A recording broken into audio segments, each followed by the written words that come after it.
orang rantau tinggal Indonesia. Yo gundul kesana kesini nyampe kendor. Kendor wortel latih lo tampak lo yo. Sangkau jalannya miring-miring itu yo. Belum selesai menabung mau Cina. Pak Moyo terguling ke pengawas Solo. Tengah irama alunan nong Cina. Pak Moyo pulang jalannya keloyoran.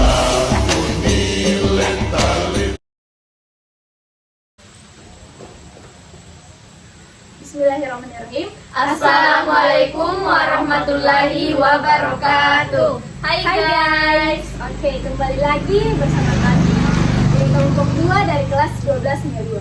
Di sini kami akan menjelaskan masa pemerintahan B.J. Habibie sebagai Presiden ketiga Republik Indonesia.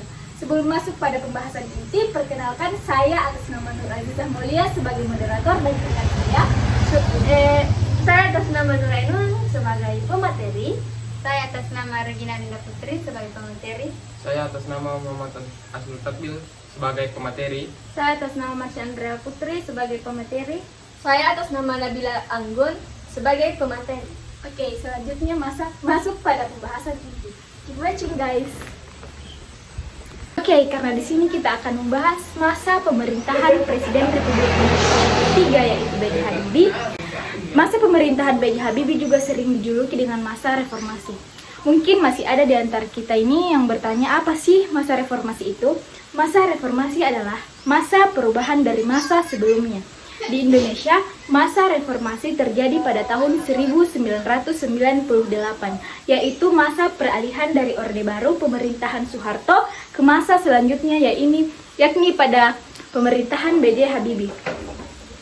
Era ini dikenal dengan era reformasi yang dipandang sebagai awal periode demokrasi dengan sistem politik yang terbuka dan liberal.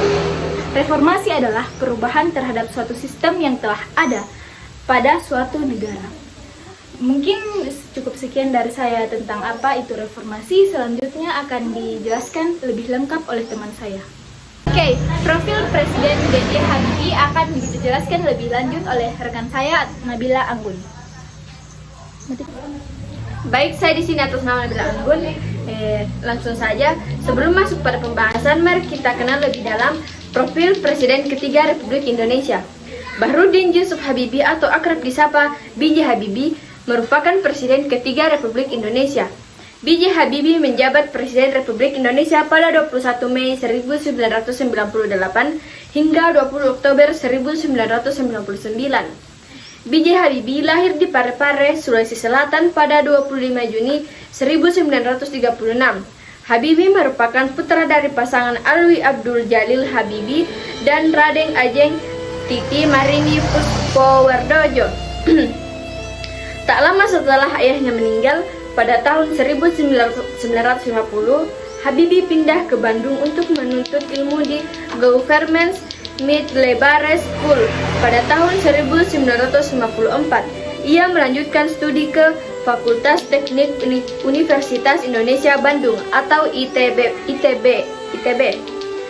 Pada 1955 sampai 1965, Habibie melanjutkan studi teknik penerbangan spesialisasi konstruksi pesawat terbang di RWTH Aachen, Jerman Barat. Ia menerima gelar diploma insinyur pada 1960 dan gelar doktor insinyur pada tahun 1965 dengan predikat summa cum laude. Sebelum memasuki dunia politik, Habibie dikenal sebagai seorang profesor dan ilmuwan dalam teknologi aviasi internasional dan satu-satunya presiden Indonesia yang berlatar belakang teknokrat. Habibie memiliki julukan Mr. Crack karena kontribusi besarnya bagi teknologi pesawat terbang global. Namanya pun melekat menjadi nama teorema di bidang termodinamika, yaitu Teorema Habibie-Crack Propagation Theory. Teori ini memberikan formulasi perhitungan matematis untuk menemukan potensi rekahan atau crack pada kerangka badan pesawat pada tahun 1973. Habibie diminta Soeharto pulang ke Indonesia karena faktor keadaan dan situasi. Habibie kemudian menjabat sebagai Menteri Negara Riset dan Teknologi atau Menristek sejak tahun 1978 sampai Maret tahun 1998. Di tengah situasi politik dan ekonomi yang kacau balau, Habibie diangkat menjadi Presiden Indonesia menggantikan Soeharto. Meski hanya 17 bulan, masa pemerintahannya krusial kebebasan pers lahir di masa pemerintahan Habibie dengan terbitnya Undang-Undang Nomor 40 Tahun 1999 tentang pers. Selain itu, ia juga mempraksai Bank Indonesia yang independen agar lebih fokus mengurusi perekonomian.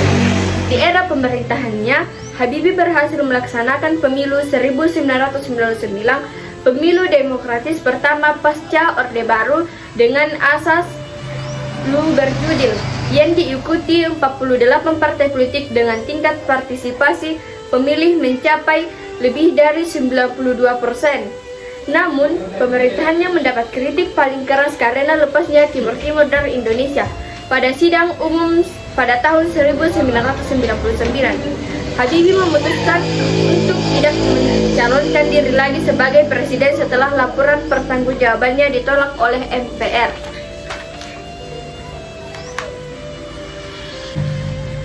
Habibie meninggal dunia pada tanggal 11 September 2019 karena gagal jantung.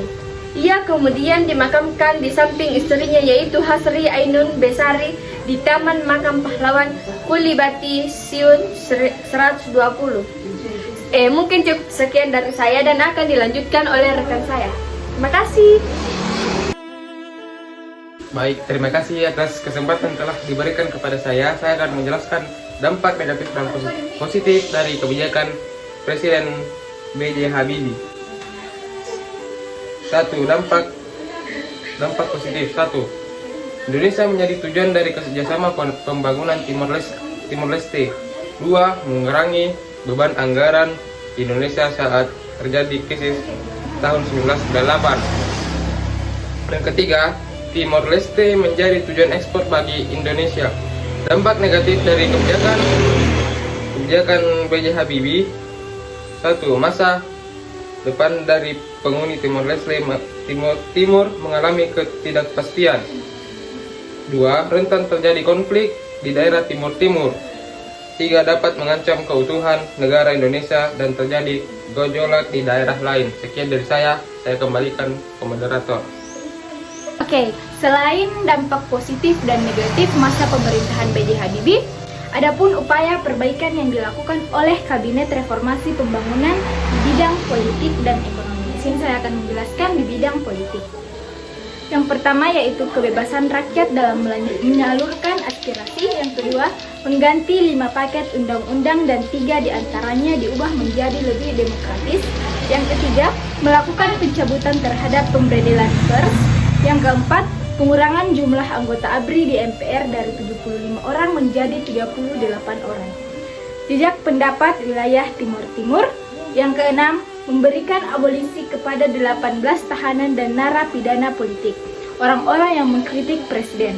Yang ketujuh atau yang terakhir yaitu Polri dipisahkan dari ABRI menjadi Kepolisian Republik Indonesia dan ABRI menjadi nama TNI. Selanjutnya, upaya di bidang ekonomi akan dijelaskan oleh rekan saya. Baik, terima kasih atas kesempatannya. Di sini saya akan membacakan upaya di bidang ekonomi sebagai berikut. 1. Merekonstruksi perekonomian nasional. 2. Membentuk Badan Penyihatan Perbankan Nasional. 3. Merekapitulasi perbankan dan menurunkan inflasi. 4. Melikuidasi bank yang bermasalah. 5. Menaikkan nilai tukar rupiah terhadap dolar AS hingga di bawah 10.000. 6. Mengesahkan Undang-Undang Nomor 5 Tahun 1999 tentang larangan praktik monopoli atau persaingan dengan tidak sehat. Baik, saya kembalikan ke moderator. Oke, masuk pada beberapa peristiwa penting selama masa reformasi atau masa pemerintahan B.J. Habibie akan dibacakan oleh rekan saya. Baiklah, terima kasih atas kesempatan yang diberikan kepada saya.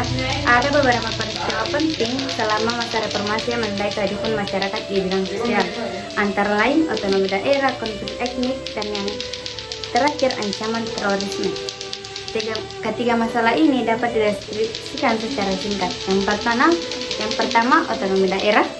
Otonomi daerah adalah salah satu tuntutan dan agenda reformasi. Pemerintah RI sudah menjalankan otonomi daerah ini sejak tahun 1999 dengan dikeluarkannya Undang-Undang Nomor 22 Tahun 2001 tentang otonomi daerah.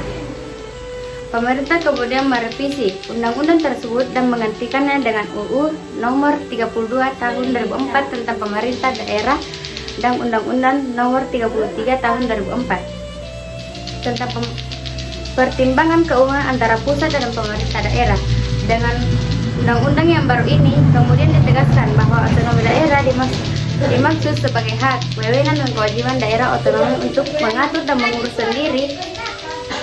sendiri urusan pemerintahan dan kepentingan masyarakat setempat sesuai dengan peraturan perundang-undangan nomor 32 tahun 2004 pasal 1 ayat 5. Dan yang kedua, konflik etnik. Pada masa reformasi terjadi konflik horizontal di masyarakat yang berlatar belakang masalah etnik, ras, dan agama.